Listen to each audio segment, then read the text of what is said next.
Uhali gani? Naamini huko uliko mzima wa afya. Naandika ujumbe huu nikiwa na maumivu makubwa, kwani mpaka sasa mambo yangu yamegoma kabisa kwenda barabara. Hivyo naomba uchukue ujumbe huu kama taarifa ya dharura na urejee nchini, kwani kuna kazi kubwa ya kufanya, na ninaamini ni wewe pekee unaweza kuitimiza kwa hapa mambo yalipofikia. Ni mimi.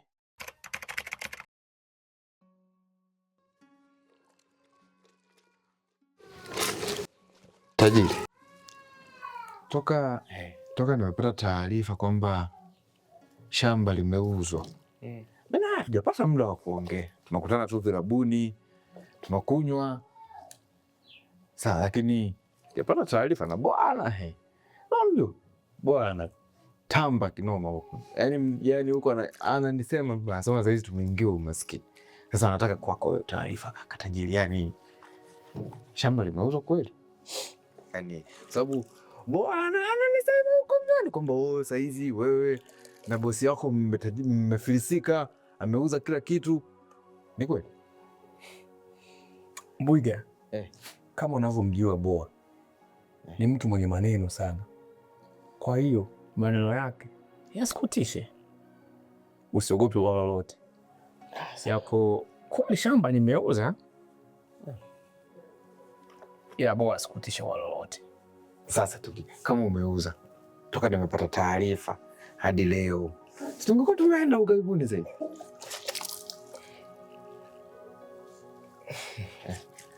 Shida inakuja wapi Mbwiga? Hela zote nilizo shamba siku ile nilimpa Faraja.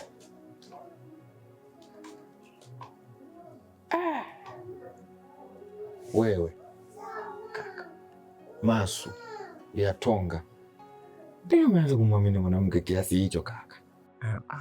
Mbwiga, Faraja si kama wanawake wengine, na ni kweli ni mbaya sana kumwamini mwanamke aaminiki. Lakini Faraja kwa sasa hivi yeye ni mzungu, mambo ya Kiafrika ameacha huko. Nakuelewa kaka, nakuelewa, lakini kwenye maisha sidhani kama ngozi ya mtu inatosha kubadilisha asili yake. Sikatai Faraja sasa hivi amekuwa mweupe kabisa, mzungu, lakini vipi kuhusu moyo wake? Moyo wake na yeye ni wa kizungu au bado ni wa Kiafrika kama sisi?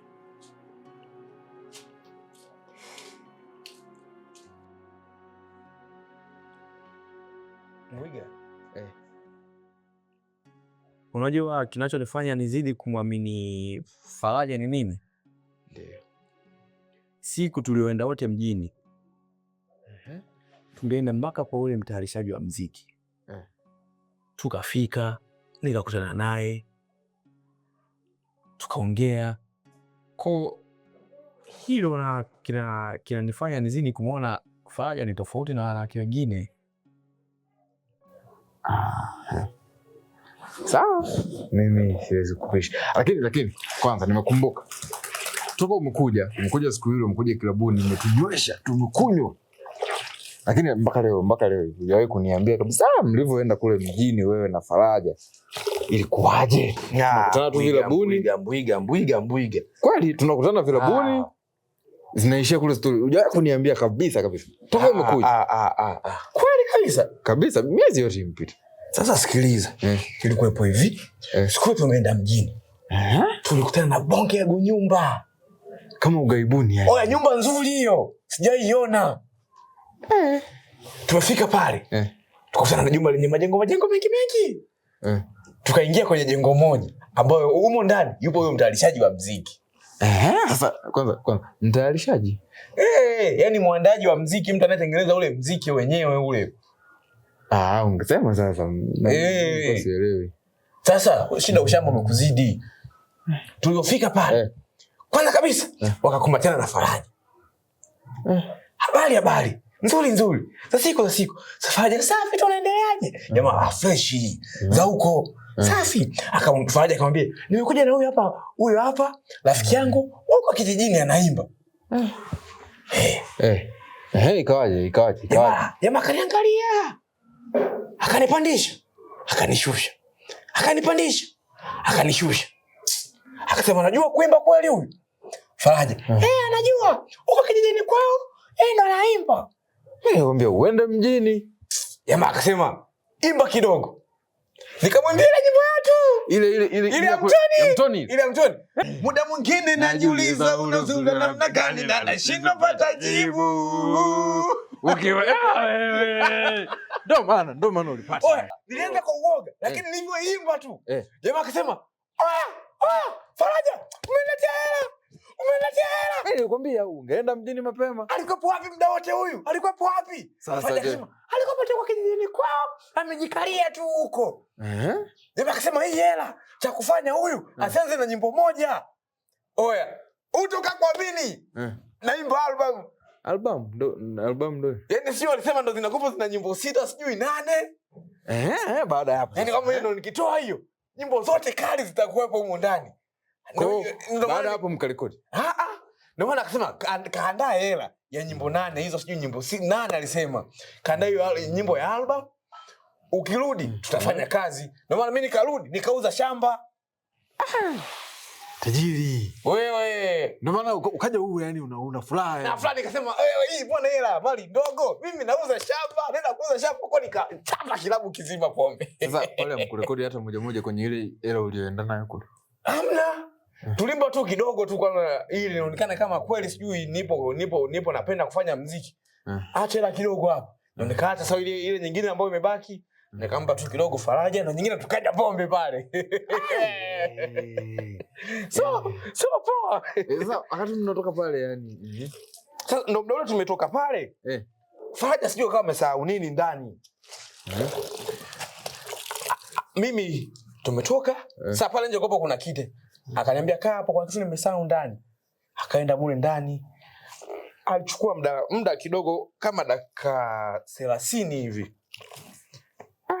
Akatoka. Tukaja huku na nikawanyosha ile pombe. Kaka. Mimi ndakuwa naonekana mchawi hapa. Lakini kaka, dakika 30 mdada na mkaka wamekaa chumba wako peke yao. Sio uko peke yao? Alikuwa na mtu mwingine mule. Wamekaa peke yao dakika 30. Wewe uko nje. Na wakati kutambulisha kama wewe mpenzi wake. Kweli kaka? Na unasema unamwamini Faraja? Mbwiga. Nitakutimua hapa. Mimi nilikuwa nasema tu, tusifike huko. Mimi nitakutimua. Sikiliza. Faraja ananipenda mimi tu kwenye hichi kijiji. Na huko kote ambako tunaenda Faraja ananipenda mimi tu. Sawa. Hayo tuachane na. Baadaye kilabuni utakuwa. Lazima niende. Tunakuja tena kama jana. Zaidi ya jana. Hapo ndo ninapokupendeaga tena. Hapo ndo ninapokupendeaga. Sasa mimi ngoja nikaangalie ng'ombe zangu kule sijazikatia majani. Wewe kila siku mimi nakwambia hizo ng'ombe zako uza nikufundishe kuimba utaki. Sasa tumesema tunaenda wote. Akirudi Faraja akirudi. Basi mimi ngoja baadaye basi. Sawa.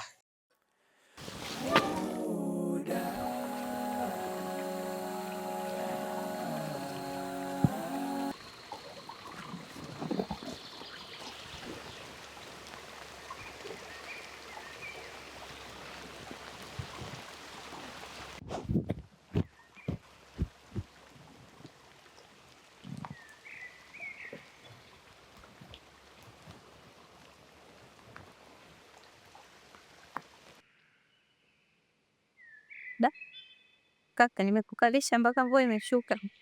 Hamna, usiogope.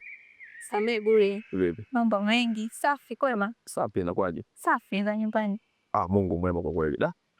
Kitambo sijakuona sana jamaa. Na hapa sikutegemea kukuona, yani nikajua tayari na hii hali ya hewa hii. Basi leo siku nimeshajifunga. Nipo, siwezi nikaghairi ahadi. Vipi lakini nisikia bi mkubwa anaumwa nini? Nyumbani mambo hayaeleweki yani kinoma. Bi mkubwa bwana, namshukuru Mungu sasa hivi ajambo. Naendelea vizuri. Pole jamaa. Asante. Pendo, kiufupi nimekuita hapa wakati nipo huko kwangu kwenye harakati zangu. Kuna habari watu waliniambia kwamba Masu kauza maeneo yangu, kauza shamba langu la ulisi, kauza nguruwe. Yaani kiujumla mimi hapa kijijini sina pa kujihifadhi. Umeona? Sasa najua hichi ni kijiji kidogo sana. Sana. Kama una taarifa kamili basi kuna lazima kuna story umezishikashika kidogo na umezisikia kwa watu wanaopiga kwa nini Masu kafanya hivyo. Kauza mabanda yangu ya nguruwe na nguruwe zangu zote. Nikakuita hapa mchizi wangu nikuulize chochote kitu ambacho unajua kabla sijaanza kuweka varangati langu. Aisee. Masu bwana. Ndio, ameuza shamba. Lakini tatizo la Masu lilikuwa atoe mahali. Mahali? Alitaka kumuoa. Kuna binti anaitwa Sauda. Siku ya mahali Masu hakutokea. Lakini baada ya muda nikashangaa kumuona yuko na Faraja. Faraja. Tangu nimefika hapa kijijini nasikia Faraja ila sijapata taarifa kamili Faraja ni nani, naona ni mtu mgeni sana kwangu. Kuna binti alikuwa anaishi hapa kijijini. Alipata nafasi ya kwenda huko ughaibuni. Kwa sasa hivi amerudi. Na uruga Masu akiwa. Huyo Faraja atakuwa mzuri sana nini? Wake Faraja. Kiukweli ndio ni mzuri, lakini nahisi kilichomchanganya sana Masu ni rangi na umbile. Aya, mambo ya nyama. Sema unajua nini mwanangu? Wewe mtie gwara. Naona Mungu kashaanza kushusha baraka zake hapa sasa hivi. Tu ya mvua hivi mimi nitimbe maskani na wao hivyo. Alafu tutajua. Hizo mambo zote hizo mimi zitanisaidia kufanya nini? Michakato yangu ila nakutegemea sana sawa? Haina shida. Bi mkubwa nini mpe hai zote mwambie Saulo Lyatonga na kusalimia mwamba. Ila shida. Oa baba. Oa. Haya.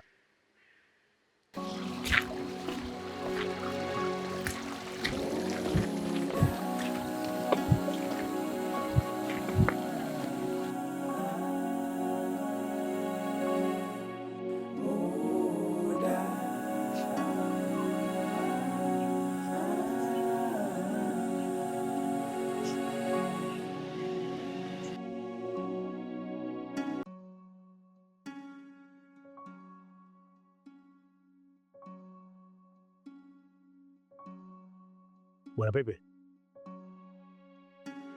haya masuala ya kuitana tayari ushaongea tayari. Tusiitane namna hii. Bwana Komba, wewe unaelewa kwa nini mimi nimekuita, lakini vile una kiburi tu. Kuna mtu amekuja hapa kijijini na anadai kwamba lile shamba ni mali yake. Baada ya kujua usalama wangu uko wapi, basi kwa Bwana Pepe, lile swala nimesimamia mimi, sio wewe. Wewe kuwa na amani. Wewe wasiwasi wa nini? Pepe, Komba, mambo ya ardhi mimi nayafahamu. Mbona kama unataka kuchukulia swala dogo hili? Komba, mimi mambo ya ardhi nayafahamu vizuri. Vipi ikaja mimi kaniletea shida? Ikiniletea shida mimi kwangu itakuwaje? Pepe, nimeshakuambia wewe kuwa na amani. Masuala yote ya ardhi mimi ndio ambaye nafuatilia huko ndani. Hiki kijiji kizima hiki nafahamika mimi. Wewe wasiwasi wako nini? Kuwa na amani kaka, kuwa na amani. Kama nimesimamia mimi, wewe ondoa wasiwasi. Hakuna lolote litakalokukuta wewe. Shida sio hiyo. Nataka tujua mimi usalama wangu uko wapi kwenye hili. Wewe kuwa na amani. Hilo jambo nimesimamia mimi mwenyewe, kuwa na amani. Hakuna shida yoyote itakayotokea. Niamini. Na huyu ambao unasikia wewe nasikia pia, lakini ni mtoto mdogo tu, aweze kanisumbua mimi na jambo lolote ambalo litatokea juu yangu mimi. Sijali. Haina shida, zingatia hilo, ila pia nakukumbusha tena bwana, masuala ya kuitana hivi tutaharibiana hapa kijijini. Nimekwambia mpaka mimi nikutafute, nitakutafuta mimi. Masuala ya kutafutana achana nayo. Jioni njema.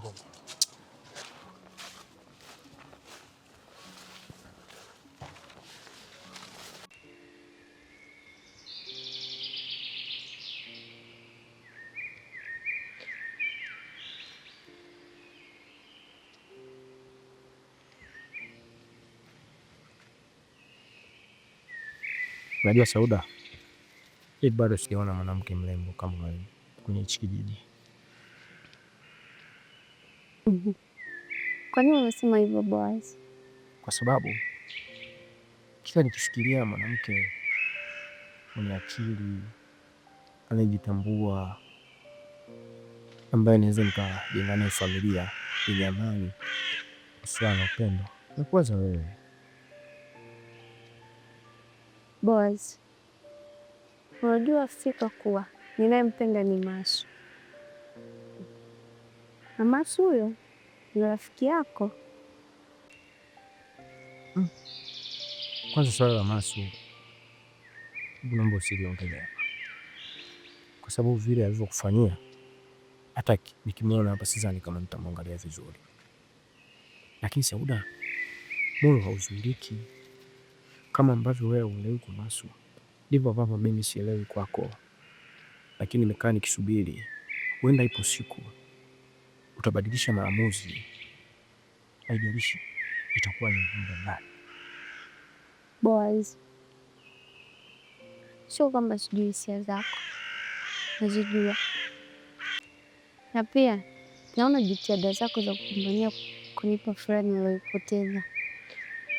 Shida ni kwamba sielewi nini kinaendelea katika maisha yangu, sielewi nini moyo wangu unataka. Boaz, nimepoteza kabisa mwelekeo. Sauda, najua unavyosikia, najua yale unayopitia, lakini naomba tu unipe nafasi tukupa moyo wangu kwako, ili nikuonyeshe ulimwengu wangu kwako. Sauda,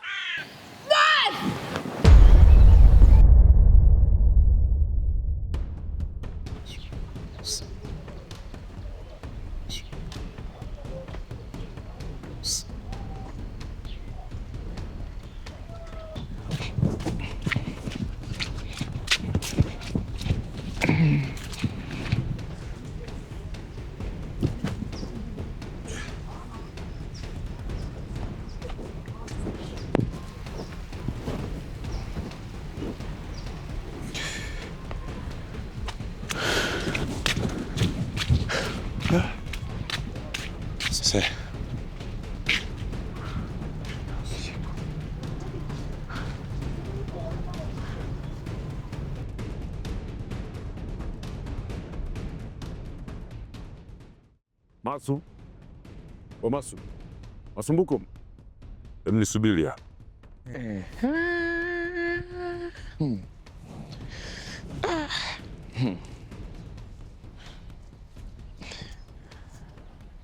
Shikamoo baba.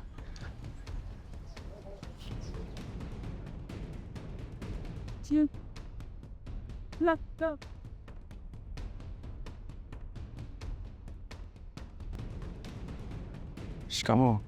Sina haja na shikamoo yako. Wewe Masu, wewe na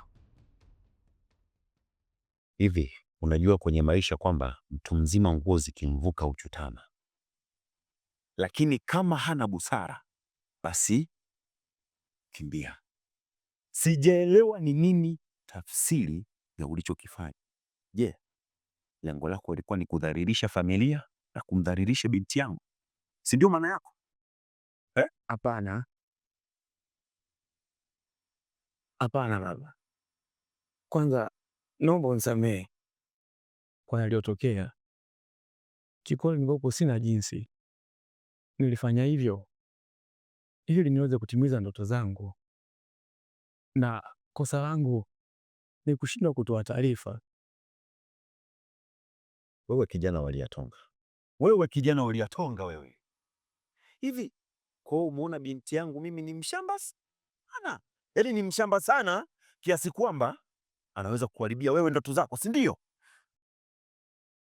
Hapana, ila niliona si busara kwa sasa kumnunua binti yako ili nisiye nikashindwa kutimiza ndoto zangu. Ndio maana nikaona nifanye hivyo. Kiukweli napenda mziki, napenda mziki kuliko nilikuwa nampenda hata binti yako.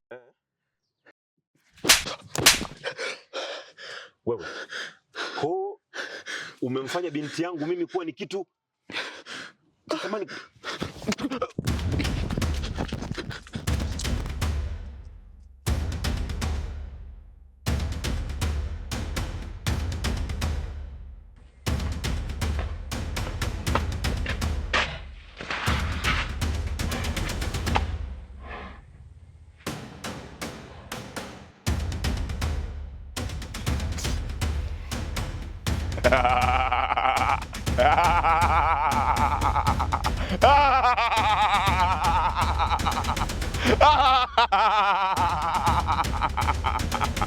Oya, shika huyo.